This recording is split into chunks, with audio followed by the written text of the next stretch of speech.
যেই আমার কথা কখনো কেউ অমান্য করার সাহস করে না, আর করলেও আমি সেটা জোর করে করাই, সেই আমি তোমার কথার উপরে কথা বলতেও দ্বিধাবোধ করি। আমি নিজে চাইলে জোর করেই তোমাকে নিজের করতে পারি, সেই আমাকে তুমি জোর করে দূরে সরিয়ে দিচ্ছ, অথচ আমি তোমার সামনে অসহায় হয়ে আছি।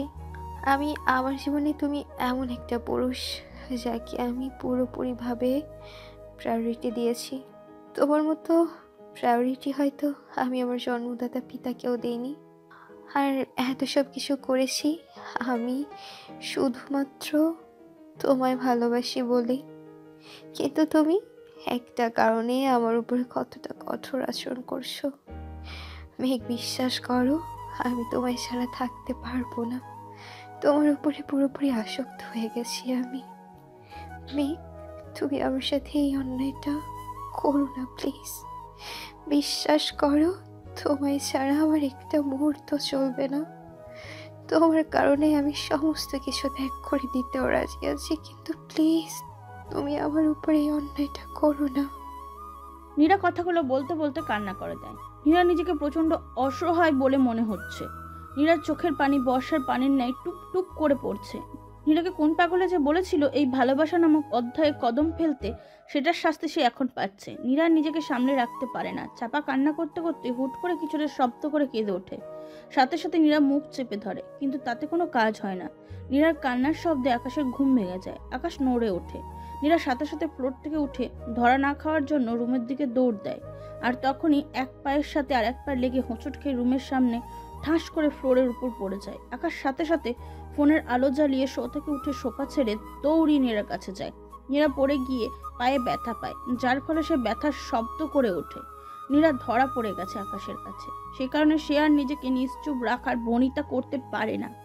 আকাশ নীরার কাছে গিয়ে নীরার পায়ে ব্যথা পাওয়ার অংশে হাত দিয়ে কিছুটা ম্যাসাজ দেয়।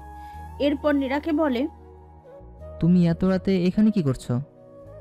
নীরা কোনো উত্তর দেয় না। নিজের দিকে চেয়ে চুপ করে থাকে সে। আকাশ আর দ্বিতীয়বার নীরার কাছে কিছু জানতে চায় না, কারণ সে শুরু থেকেই সবকিছু জানে। নীরা আকাশের কাছে এসে জখম হাতে আলতো করে ছোঁয়ার সাথে সাথেই আকাশের ঘুম ভেঙে গেছে, কিন্তু সে সেটা নীরাকে বুঝতে দেয়নি, যার কারণে নীরা যা যা বলেছে সবকিছুই শুনতে পেয়েছে আকাশ। হাতে জখম থাকা সত্ত্বেও দুহাত দিয়ে নীরাকে ফ্লোর থেকে কোলে উঠিয়ে রুমে গিয়ে খাটে শুয়ে দেয়। এরপর পিছন থেকে নীরাকে শক্তভাবে জড়িয়ে ধরে তার সাথে শুয়ে পড়ে। এই প্রথম আকাশ নীরাকে সাত পাঁচ না ভেবে এমন ঘনিষ্ঠভাবে জড়িয়ে ধরেছে। নীরার পিঠ আকাশের বুকের সাথে লেগে গেছে। দুজনের মাঝে এক চুল পরিমাণে জায়গা খালি নেই। সেই সাথে আকাশের হাত নীরার বুকের উপর। কথায় আছে না, জড়িয়ে ধরলে হাত একটু এদিক সেদিক যাবেই। নীরার মধ্যে অদ্ভুত রকম একটা ভালো লাগা কাজ করছে। অস্থিরতার মাত্রা একদম কমে গিয়েছে নীরার। শান্তির একটা ঘুম দেয় নীরা। সকালবেলায় নীরা আগে আকাশের ঘুম ভেঙে যায়। নীরা আকাশের দিকে ফিরে আকাশের বুকের মধ্যে গুটিসুটি মেরে শুয়ে রয়েছে। আকাশ আরো ভালোভাবে আগলে নেয় নীরাকে। গত রাতে নীরার কথাবার্তা শুনে আকাশের মনে পরিবর্তন ঘটে। সিদ্ধান্ত পাল্টায় সে। ঘুম ভাঙার পর নীরাকে ভালো মতন জড়িয়ে ধরে নীরার চেহারার দিকে তাকিয়ে কি যেন খুঁটে খুঁটে দেখছে। এমন সময় আকাশের ফোনটা বেজে ওঠে। ফোনের শব্দে নীরাও ঘুম ভেঙে যায়। নীরা চুপ করে শুয়ে রয়েছে আকাশের বুকে।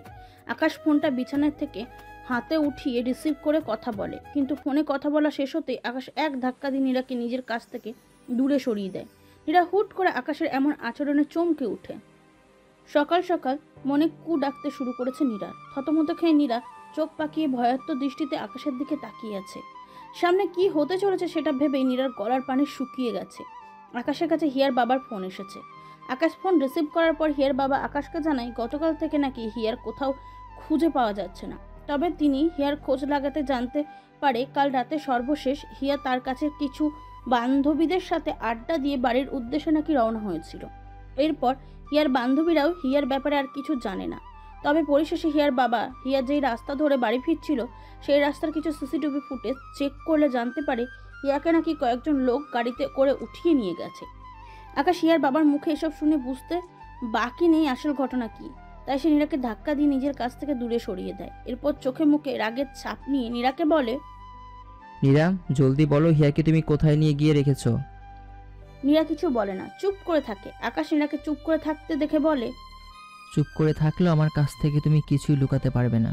আমি খুব ভালো করে জানি হিয়াকে তুমি লোকজন পাঠিয়ে উঠিয়েছো। নীরা, তোমার গতকাল রাতের বাচ্চামোগুলো না আমার মনে গিয়ে লেগেছিল। আমার সামনে বসে তুমি যখন বাচ্চামো করে এটা সেটা বলেছো না, তখন আমি সব কিছু শুনেছি। গত রাতে তোমার সেই বাচ্চামোর কারণে আমি নিজের সিদ্ধান্ত পাল্টেছিলাম। ভেবেছিলাম তোমাকে একটা সুযোগ দিব, কারণ তুমি আগে থেকে ওইসবের সাথে জড়িত। তোমার জীবনে আমি আসার আরও বহু আগ থেকেই সেসব করে আসছো তুমি। আমার হাজারটা অভিযোগ থাক তোমার উপরে, তবে একটা সুযোগ তুমি অবশ্যই প্রাপ্য। মানুষ নিজের জীবনে যাই করুক না কেন, তার অধিকার আছে স্বপ্ন দেখার বা নিজের পছন্দ মতো বাঁচার। তোমার অতীতকে কেন্দ্র করে তোমার বর্তমান বা ভবিষ্যৎ জীবনে বাজে প্রভাব ফেলাটা এক প্রকার বোকামো। আমি চাইলেই তোমার অতীতটাকে কখনই পাল্টাতে পারবো না, তবে তোমার বর্তমান আর ভবিষ্যতে হয়তো পরিবর্তন আনতে পারবো। কারণ তোমার সেই সব কাজকর্ম আমার পছন্দ নয়। তোমাকে আমার সাথে বাকি জীবনটা কাটাতে হলে সেই সব কাজকর্মকে বিসর্জন দিতে হবে।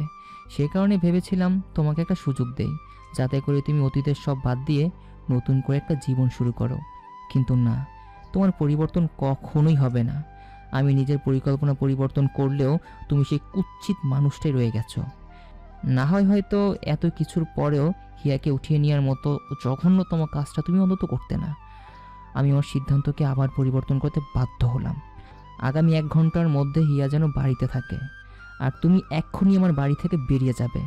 আমার বলা এই 2টা কথার একটাও যদি নড়চড় হয়, তাহলে কিন্তু অনেক বেশি খারাপ হবে বলে দিলাম।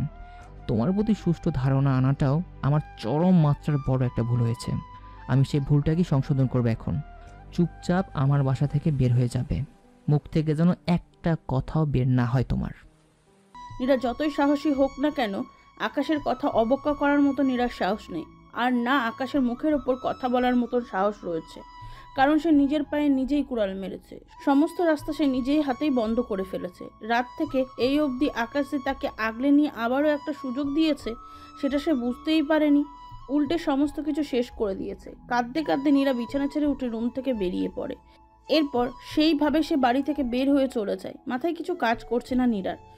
দুচোখ পেয়ে চোখের পানি টপ টপ করে পড়ছে। এই অবস্থাতে নীরা আকাশের বাসা থেকে বেরিয়ে হিয়াকে যেখানে আটকে রাখা হয়েছে সেখানে চলে যায়। হিয়ার কাছে পৌঁছিয়ে কাঁদতে কাঁদতে হিয়াকে বলে, কেন বোন, তুমি আমার জীবনটা এভাবে নষ্ট করলে? তোমার জন্য এক প্রকার আজ আমার জীবন থেকে প্রিয় মানুষটাকে হারিয়ে ফেলেছি। তুমি যদি মেঘের জীবনে না আসতে, তাহলে আমার জীবনে কখনোই এই অন্ধকার নেমে আসতো না। সে আমায় আবারও একটা সুযোগ দিয়েছিল, কিন্তু তোমাকে দূরে সরানোর শখ করে আমি সেই সুযোগটা হাতে ধরে নষ্ট করেছি। কেন করেছো এমনটা তুমি? এই যে, কে তুমি? আর আমার কারণে কেন তোমার জীবন নষ্ট হবে? কি করেছি আমি? আমি মেঘের প্রেমিকা। মেঘের প্রেমিকা মানে? তার জীবনে তো কোনো মেয়ে ছিল না। তুমি আবার কোথা থেকে আবির্ভূত হলে? কে বললো ছিল না? আমরা দুজন দুজনকে ভালোবাসি, কিন্তু আমরা কখনো একে অপরকে সেই কথা বলিনি। তবে যখনই আমাদের মধ্যে একটা সম্পর্ক তৈরি হতে যাবে, তখনই আমার একটা ভুলের কারণে আমাদের মাঝে ফাটল ধরে। আর সেই সময় তুমি তার জীবনে চলে এসেছো। তাই সে এখন আর আমাকে চায় না। সে আমাকে জীবন থেকে সরিয়ে দিয়ে তোমাকে আপন করতে চায়। দেখো, তুমি কে আমি জানি না, তবে তুমি যেই হও না কেন, একটা কথা শুনে রাখো, মেঘ শুধুই আমার। তাকে আমি অনেক ভালোবাসি। তোমায় সে ভালোবাসে না কি করে সেসব নিয়ে আমার কোনো মাথা ব্যথা নেই। আমার শুধু তাকে চাই। আমার মেঘ হলেই চলবে। আমি মেঘকে নিয়ে সারা জীবন কাটাতে চাই।